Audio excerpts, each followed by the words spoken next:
नमस्कार मंडळी, मी स्नेहल आज आले होते ज्योतिबाला. आमचं कुलदैवत आहे ज्योतिबाला, त्यामुळे दर्शन घेण्यासाठी आले होते. 1 एप्रिलपासून ज्योतिबाची यात्रा सुरू होत आहे. आजपासून फक्त तुम्हाला बघायला भेटणार आहे ज्योतिबाच्या डोंगरावर सासन काट्याने ढोल ताशांचा आवाज. दुपारपासून तर फार गर्दी होणार होती आणि उद्या तर पाय ठेवायला अक्षरशः जागा नसतो. मंडळीनो, बरेचदा मी येते लहानपणापासून ज्योतिबाला, पण ज्योतिबाच्या यात्रेला कधी आले नव्हते. आल्यानंतर नाही तर फक्त सासन काट्याने ढोल ताशांचा आवाज ऐकून खरंच खूप भारी वाटलं.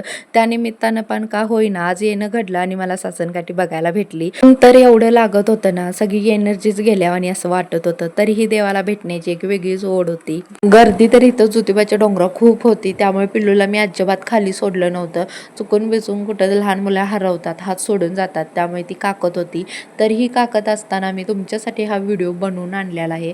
प्लीज लाईक, शेअर आणि फॉलो करायला नक्की विसरू नका. खाली बघितल्यानंतर ना सगळीकडे ना पायात नुसता गुलाल होता आणि गुलाबी कलरची आज मी साडी नेसली होती, जेणेकरून गुलाल वगैरे पडला तर साडी वगैरे घाण होणार नाही. दर्शन घेण्यासाठी ना लाईन जी लांबडी एवढी लागली होती, खूप लांबून यावं लागत होतं आणि ही गर्दी पाहून मला असं वाटलं होतं की दर्शन भेटते की नाही, पण आत गेल्यानंतर दर्शन खूप छान भेटलं आणि आत्ता तर अक्षरशः कावळं वरडाय चालू झालं पोटात.